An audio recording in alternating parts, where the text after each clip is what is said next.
I'm talking about long live the money. Long live the money. Hey everyone, hope all is well. Look on the screen. Wow. Can't you see that green?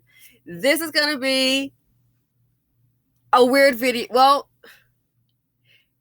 I think the topic is going to be kind of weird because me listening to it, I thought it was weird. Let's go ahead and get to it. You've heard the term long live the money, and I guess some people really and truly, like the song, what was it, Michael McDonald, take it to heart. Some people really and truly take it to heart, and they really mean that, and I get it. So this is a weird situation. I was talking to an acquaintance, and basically, I guess it's her ex, what have you. And she basically dated an older man. Okay, dated an older man. They did get married. I guess the marriage did not work out. Okay, and for some reason or another, I guess he moved away. Then he moved back to where she was. They ran into each other in town, and they're getting along as friends. Okay, so he's currently single. He had a relationship, and I guess that didn't work out. So then he moved back to where they were originally, and she was still there. Her situation, I think she's just basically just dating. So she's not married. Okay, she's not married. I think she's just dating, and she's not like from what I understand, she's not into like a relationship that's going to get really serious. She just kind of she has a friend, but it's just dating, and that's that. So it's not like there's a ring on, they're going to get married. It may happen, but right now, that's not the deal.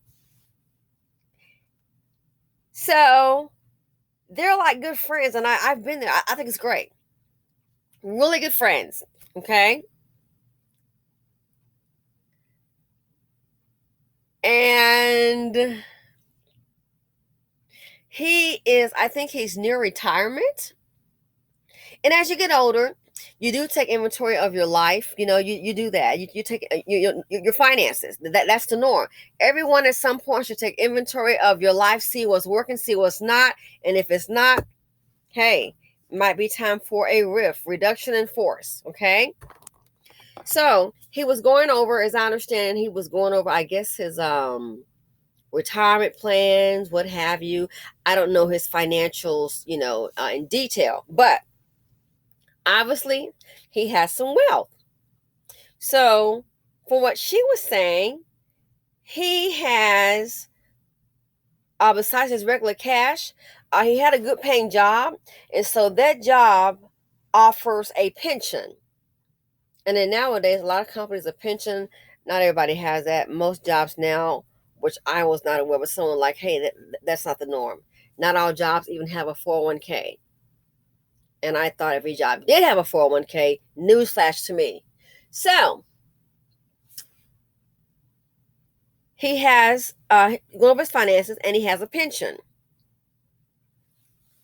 He approached her, and this is an interracial couple. The woman is African American. He's Caucasian. So he approached her and said he inquired of her personal life. So that's when I guess she was telling him that basically, she's dating, but it's not like she's trying to get remarried, okay? Or maybe the relationship hasn't gotten that far yet.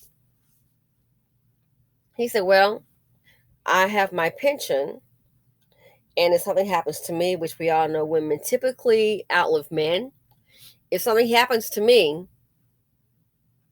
he said, if your situation doesn't work out, we can get remarried. Okay, fine, good for her, I guess he's still in love with her. Then here came the weird part. And so basically with her, she was like, no, she does not want to go down that road. Yes. She's like, he presented it to her. Maybe we can kind of see each other again, da-da-da-da. And she just made it clear that she was not trying to go down that road. She just didn't want to get married to the guy again. And I get it because, it's her life. And if she doesn't want to marry the guy, you've been married to him before, then don't do it again. Quite often, and I've seen this happen before, sometimes it might end up in a divorce again. You just never know. But, she wasn't checking for it. That is not what she wanted to do. he came up with something really weird. And I told my friend about this. I said, I've seen a family of wealth pull a similar and my friend was like, no, I promise you. I said, this person dated that person, and the person that one of them broke up. I said, but one of the person had a whole lot of money. They had some nice wealth. I said, next thing you know, they tried to introduce I kid you not. I I kid you not. I said, next thing you know, they tried to introduce another one of the family members to date the other person. I said, I kid you. I said it was yes. I said, and it was one of the older women. Yes, was trying to was set up a date. She set up a dinner date. I kid you not. And I said, but this person you said other family member. I said, I knew what it was. I said, long live the money. I said, it's all about the money. They know this person. Let's say this person might be worth, let's say a couple $1,000,000. And to me, that's a lot of money. Okay, a couple $1,000,000. And then they date someone, doesn't work out. Next thing you know, the older lady in the family, I guess the matriarch, she has hooked up a date for him to go ahead and date somebody else in the family. I said, listen, they really mean long live the money. I said, they want to keep him around because they know he has resources. They're used to him. I said, they want to keep him around. I kid you not. I said, it sounds strange to me. Black folks just don't do that. When you're gone, you're gone. I said, no. People with money, all people can think differently. I said, they want him around for the money. I said, she wants to make sure that somebody in their family get a hold of this guy. He seems to be a pretty good guy, low-key guy. He's business-oriented, not trying to hang out at the strip club and all that. Very, very low-key. He's about business. He's about money. And I said, they're trying to keep him around for the money, I guarantee you. So this case here was a similar case. So as she has the client, again, she's dating, and she just said, hey, they've been married one time. She doesn't want to do it again. Guess what he came up with? It's one of those things which I didn't fall out of my chair. It's like it makes you want to fall out your seat. You playing with me. Certain people, in this case here, I would say white people, that have money. Okay, I'll just say people that have money. But I haven't seen a black person pull a stunt yet. But they have money. They freaking mean long live the money. They're not playing no games. He said to her, it's a lot of money coming. And when I'm gone, somebody has to get it. And my thinking is, well, he can just go ahead and do a will and leave her the money. He can do that, not a problem. Okay. But when it comes to a pension only goes to a surviving spouse. He said, it's going to be a lot of money. And he said, somebody should get it. If he expires, he said he's not getting remarried, planning on getting remarried. He said if he expires, he wants someone to get that money. If not, the company just keeps it. And it is a lot of money. I thought, wow, should I retire off that money if it was me? But anyway, he said, so when he retires, it's going to be a lot of money from that pension, and you can't sign that over again. The pension goes to a surviving spouse. He said, well, I want to make sure somebody gets it. Then he said he wanted to make sure a black woman got it. Because he was like, black women, y'all work so hard. Everybody knows that. And she was like, well, go find your sister. He said, I want to keep the money in your family because I see you have kids, and I've seen the black women work with kids. Know what he said to her? Maybe I should marry your sister. He said, we don't have to have relations. And I'm like, say what? And I don't even know if that's legal because I thought you're supposed to consummate a marriage, but hey. He's like, yeah, maybe I should marry your sister. He's like, sometimes people get older, they do just get married for companionship. And I've heard of that. Old people get together, they're, lonely, and Meemaw meets Pawpaw and it's on. And so it's more companionship. And again, I was like, really? He goes, yeah. He said, heck, he said, what about marrying your sister? And I thought, what? He says, yeah. He said, I could just marry your sister. And I'm thinking to myself, that's some strange kind of activity going on. And you get married, you have relations.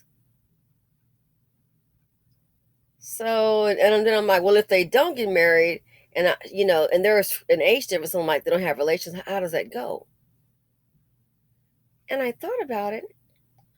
I thought about the situation I saw before, and that's when I knew. Then I told her, it's about the money. It's about the money. When they say long live the money, they mean exactly that. Long live the money. And then you think about it, I was like, wow. You think about sometimes you see these people in these relationships and you're like, oh, they don't seem to match up. We don't know what the circumstances are. We don't know what the circumstances are. But I had to share that with you. Long live the money. They honestly and truly mean that. I was shocked. I've seen that before in a family, but I said that was a shocker. And then I thought about that lady. They had that show. It's the Real Housewives, Salt Lake City, where she married her grandfather. I thought about that. It's not about a typical marriage that we may expect. That marriage is all about the money. Rich, everybody's different. I just never heard of that. She basically is like, hey, she doesn't want any part of it, so it's not going to happen. I don't even think she told her sister. But the idea, long live the money. And then here's the other part about it. Again, I thought it was strange. But here's the other part about it. I look at that, and then I look at how in the BC, me and my girlfriends, we think differently. We're not gonna get with a man and marry a man that has nothing to offer. We don't get down like that. We don't operate like that. We do not operate like that. We have our own. We can make it on our own. Some are married, some are single. We don't do liabilities. You're either an asset in our life, or you can just keep moving, and that's how we are. So we're old school. And then I thought about that. I thought, wow, he cares about her that much and her family. He obviously does. What does that say to you about a man that's sitting up here with a baby mama, a wife, children, and this fool doesn't even have life insurance or a pension or anything to leave him? What does that say to you about that?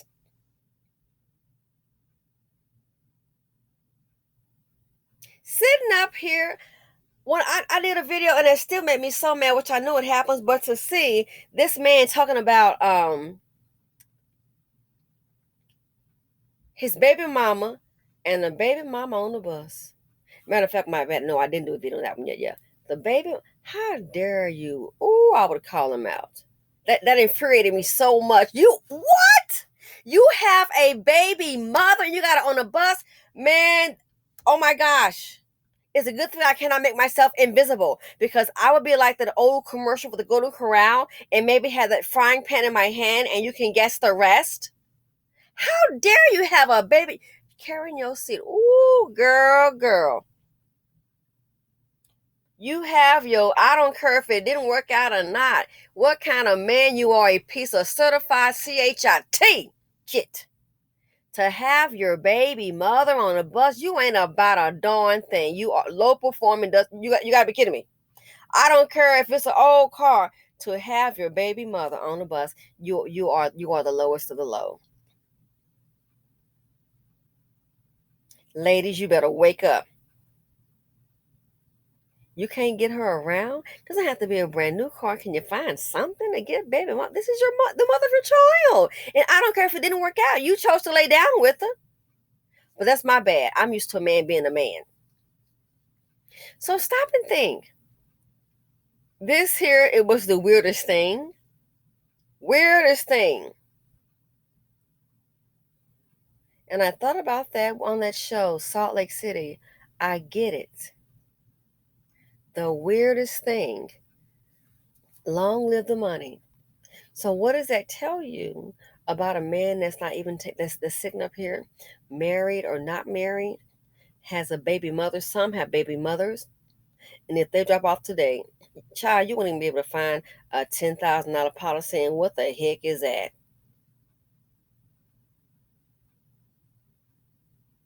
Some women, this lets me know some women, you are sitting up here trying to love broken men. And you accept that because, sweetheart, you're broken. You're trying to love broken men.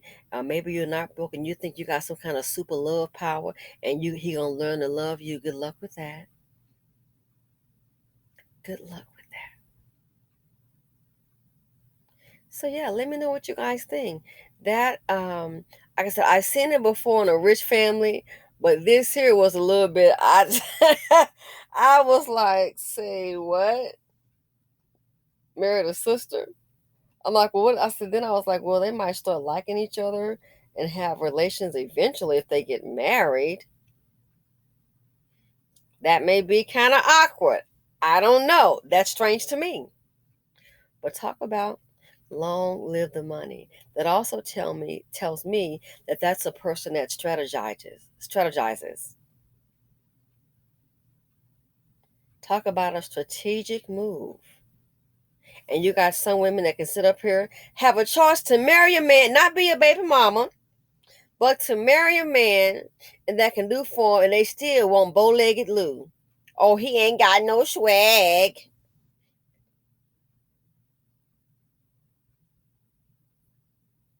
Unbelievable. So yeah, let me know what you guys think. Like I said, I seen a situationship up close, but not this one here.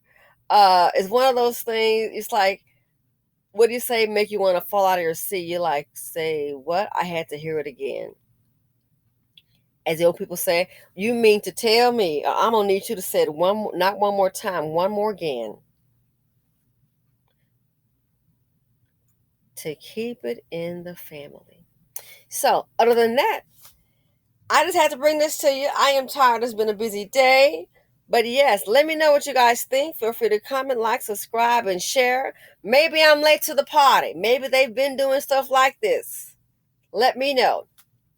Anyway, thanks for listening here. Simply Said on YouTube. Love you, and I'm out.